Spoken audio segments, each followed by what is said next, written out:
If you've spent any time with MDA or the kids' camp, it's almost certain you've met Jeffrey Kemp. If not, you missed out. He was the happiest person I've ever met. Never had a bad word.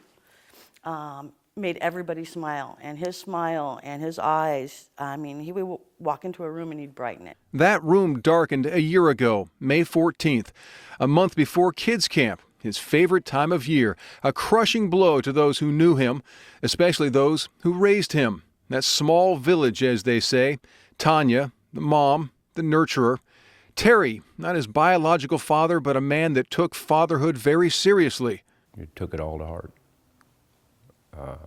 I miss Jeffrey every day. Ernest, a surrogate grandfather of sorts and rock of stability, a man who carries pictures of Jeffrey everywhere he goes. He liked pie. And Trevor, initially Jeffrey's camp buddy 1 week out of the year, in the end a good buddy during the other 51 as well.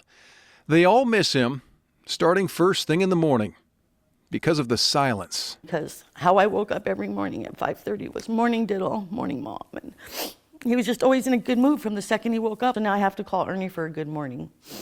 I miss Mom. Here was a kid with every reason to be angry at the world. Instead, he was thrilled to be a part of it. And the truth is, you'd probably think he was from another part of it. You see, Jeffrey had a language of his own. Ding ding bed, ding ding bed down. Jeff Wanese is what we called it. A language only a few understood. He'd say morning, and morning, hi Tebber. He'd just be excited. He did this little thing called the Jeffrey Jiggle because he's just so happy. He'd just wiggle like, ooh, it's like a new day. Let's do this. Jeffrey loved life, loved girls, and to flirt. He was courageous. He had a sense of humor and a passion for music. I played at Loon Lake Lodge, and Jeffrey was there, and I asked him, what song do you want to hear? And he'd say, Alabama. He just loved the song. For Terry, singing the song is tougher now. When playing in clubs, he'll shed a few tears and, on occasion, explain them. For Ernest, a relatively quiet man, it's tough to be in his own living room. I had a pillow on the floor. I was watching television, laying like this, and so forth. And he comes over and says, bathroom. I need to go to the bathroom, Okay, so I got up finally, got on my feet and looked back. He was laying on the pillow the way I was spread out, just laughing his head off. For Trevor, the reminders of Jeffrey are all around. Day doesn't pass where we don't say a Jeffrey word. Pressure washing, when you go outside to wash, it's washer washing. They all have their stories and their memories of Jeffrey, but camp is where Jeffrey and the other kids form so many of their own.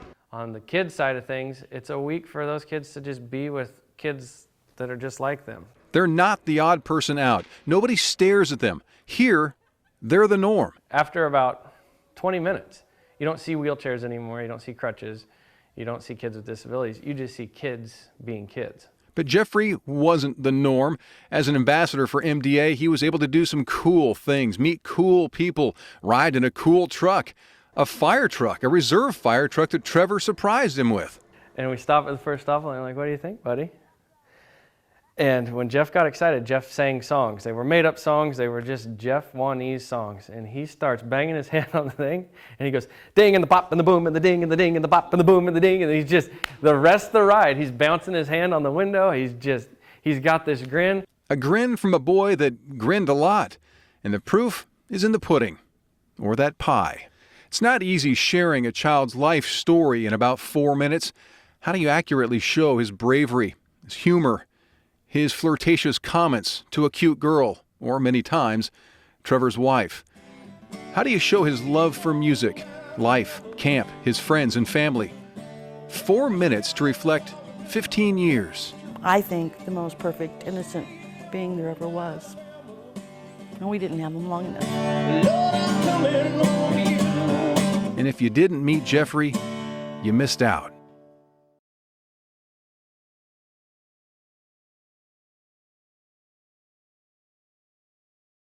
Right on the money there, nice. For you and me, exercise like this might be an everyday activity. It's here. If it's here, it's here. because that's where your flexibility lays in. But for these Marines, it's a way for them to get their life back on track. When I showed up, I was a patient status, so I was actually going into surgery for a spinal stimulator. So I couldn't do anything for 6 months. Couldn't run, I couldn't lift. And then when they cleared me after that 6 months, it was on. This reconditioning camp is part of the Wounded Warrior Regiment. It's designed to help these soldiers regain their strength, keep your arms up, their confidence, something they may have lost while defending our country. I think if you can get guys moving and get them functioning at whatever level they can, they will exceed their own expectations and your own, and that's what this whole program's about. Oh yeah, I mean this gives them really a goal to shoot for. And for a lot of these young men and women, maybe they don't feel like men or women again, or because of something that happened. all the way down, see the difference, now push back up. Major Susan Stark has been the officer in charge for the past year and a half. She says being able to give back to those that fight for us is a privilege.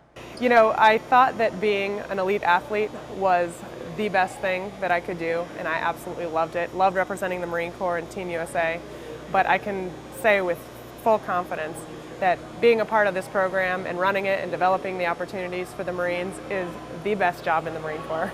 Proving exercise on a track may be an everyday activity for some, but for these Marines, it's a path to get them back on track. In Eugene, Jordan Steele, News Source 16.